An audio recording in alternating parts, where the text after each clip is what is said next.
घर में इतना सारा दिक्कत है और मैं पढ़ नहीं सकता। हमको लगता है कहीं अलग जगह ही हमको कमाना होगा। विक्रम 21 साल का सीधा साधा लड़का अपने गांव में मां बाप के साथ रहता था। घर की आर्थिक स्थिति ठीक नहीं थी। खेतीबाड़ी से मुश्किल से घर चल रहा था। पढ़ाई में अच्छा होने के बावजूद विक्रम को लगा कि पढ़ाई पूरी करने में बहुत समय और पैसा लगेगा। मां बाप चाहते थे कि पहले शादी हो फिर काम शुरू करे।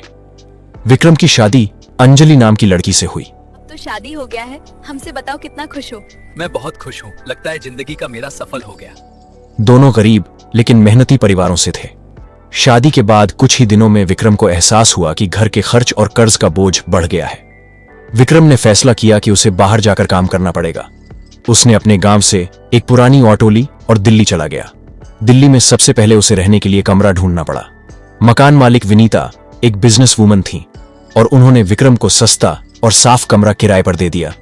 मकान में विनीता, उनकी बेटी अंजलि कॉलेज में पढ़ती और घर का सामान था। विक्रम ने अपना रूटीन तय किया, सुबह ऑटो चलाना और शाम तक कमरे पर लौटना। धीरे धीरे शहर की जिंदगी, ट्रैफिक, सवारी ढोने का अनुभव उसे नया उत्साह दे रहा था। विक्रम धीरे धीरे मकान मालिक और बेटी से बातचीत करने लगा। विनीता ने देखा कि विक्रम मेहनती और ईमानदार है। वह उसे छोटे छोटे काम में मदद करने लगी, जैसे किराया जमा करना, दुकान से सामान लाना। विक्रम ने शहर में नई दोस्ती भी बनाई, ऑटो ड्राइवर साथी और पड़ोस के लोग। शुरुआती दिनों में कई मुश्किलें आईं, ट्रैफिक, पैसे की कमी, शहर की भाषा और रूट, लेकिन विक्रम ने कभी हार नहीं मानी। एक दिन विक्रम को पता चला कि छोटे काम और मेहनत से ही जिंदगी में संतुलन लाया जा सकता है। उसने अपनी कमाई का हिसाब रखा और घर भेजने भी शुरू कर दिया। विनीता और अंजलि ने भी उसकी ईमानदारी को सराहा।